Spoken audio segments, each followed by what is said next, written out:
Kafka, The Metamorphosis Part 8.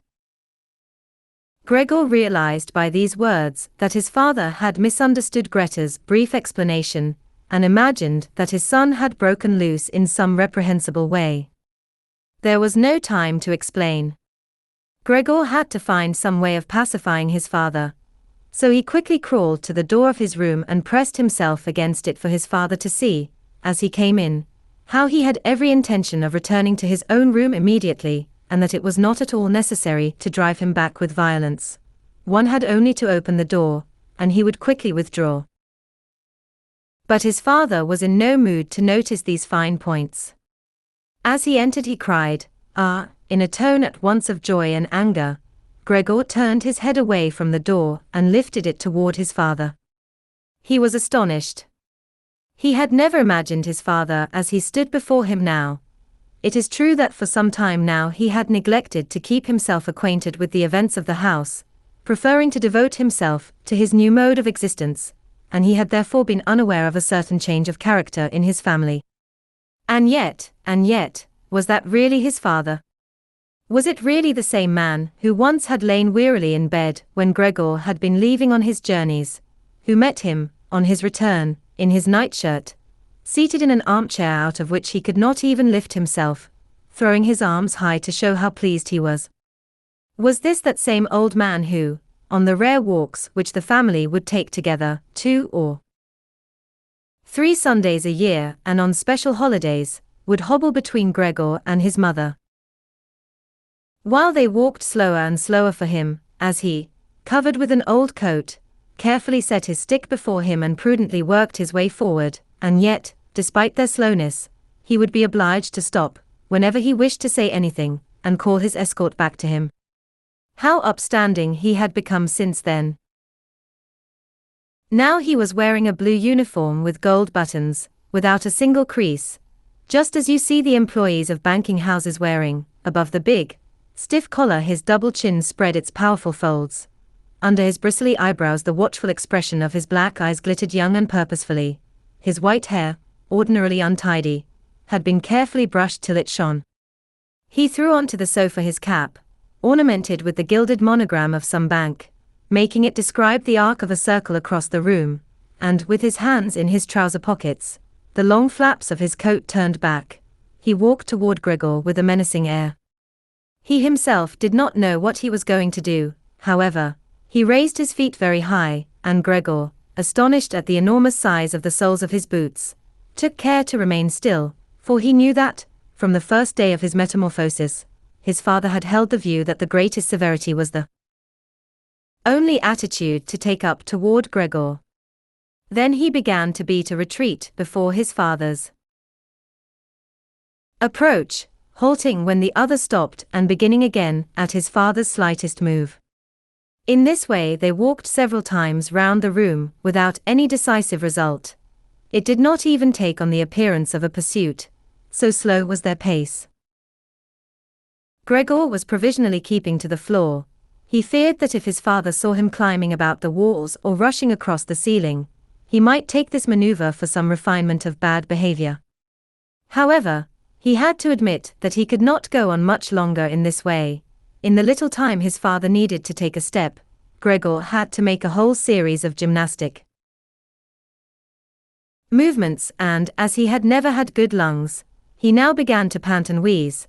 He tried to recover his breath quickly in order to gather all his strength for a supreme effort, scarcely daring to open his eyes, so stupefied that he could think of no other way to safety than by pursuing his present course.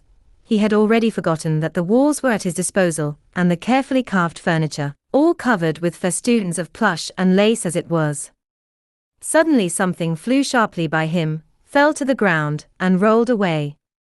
It was an apple, carelessly thrown. A second one flew by. Paralyzed with terror, Gregor stayed still. It was useless to continue his course, now that his father had decided to bombard him. He had emptied the bowls of fruit on the sideboard, filled his pockets, and now threw apple after apple, without waiting to take aim. These little red apples rolled about the floor as if electrified, knocking against each other. One lightly thrown apple struck Gregor's back and fell off without doing any harm, but the next one literally pierced his flesh.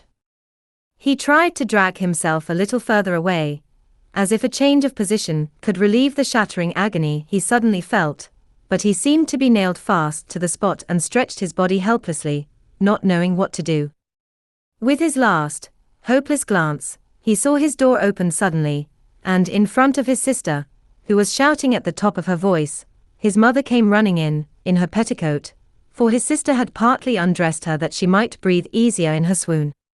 And his mother, who ran to the father, losing her skirts one by one, stumbled forward, thrust herself against her husband, embraced him, pressed him to her, and with her hands clasped at the back of his neck, already Gregor could see no more, begged him to spare Gregor's life. The apple which no one dared draw from Gregor's back remained embedded in his flesh as a palpable memory, and the grave wound, which he now had borne for a month, seemed to have reminded his father that Gregor, despite his sad and terrible change, remained nonetheless a member of the family and must not be treated as an enemy. On the contrary, duty demanded that disgust should be overcome and Gregor be given all possible help. His wound had made him lose, irremediably, no doubt, much of his agility. Now, merely to cross his room required a long, long time, as if he were an aged invalid. His walks across the walls could no longer be considered. But this aggravation of his state was largely compensated for, in his opinion, by the fact that now, every evening, the dining room door was left open. For 2 hours he would wait for this. Lying in the darkness of his room, invisible to the diners, he could observe the whole family gathered round the table in the lamplight, and he could, by common consent, listen to all they had to say. It was much better than before.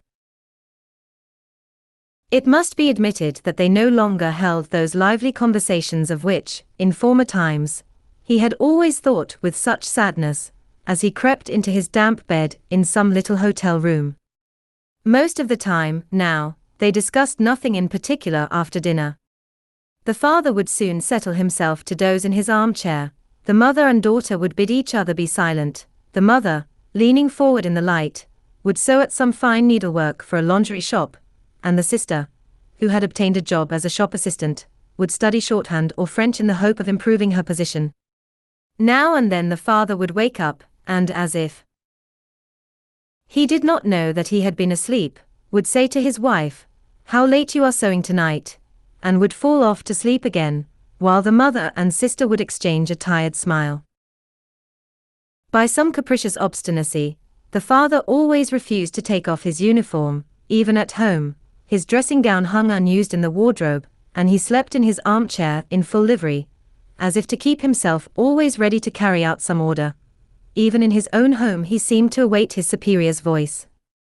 Moreover, the uniform had not been new when it was issued to him, and now each day it became more shabby, despite the care which the two women devoted to it, and Gregor often spent the evening staring dully at this coat, so spotted and stained, whose polished buttons always shone so brightly, and in which the old man slept, uncomfortably but peacefully. As soon as the clock struck 10, the mother, in a low voice, tried to rouse her husband and to encourage him to go to bed, as it was impossible to get proper sleep in such a position, and he must sleep normally before returning to work at 6 the next morning. But, with the obstinacy which had characterized him ever since he had obtained his position at the bank, he would stay at the table although he regularly dropped off to sleep, and thus it would become more and more difficult to induce him to change his armchair for the bed. The mother and sister might insist with their little warnings, he stayed there just the same, slowly nodding his head, his eyes shut tight, and would not get up. The mother might shake him by the wrist, might whisper endearments in his ear, the daughter might abandon her work to assist her mother, but all in vain. The old man would merely sink deeper in his chair. At last the two women would have to take him under the arms to make him open his eyes. Then he would look at each in turn and say, "What a life!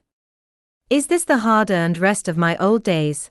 And, leaning on the two women, he would rise painfully, as if he were a tremendous weight, and would allow himself to be led to the door by his wife and daughter. Then he would wave them off and continue alone, while the mother and sister, the one quickly throwing down her pen, the other her needle, would run after him to help. Who in the overworked and overtired family had time to attend to Gregor, except for his most pressing needs? The household budget was ever more and more reduced. At last the maid was dismissed. In her place, a gigantic charwoman with bony features and white hair, which stood up all around her head, came, morning and evening, to do the harrier work. The rest was done by the mother, over and above her interminable mending and darning.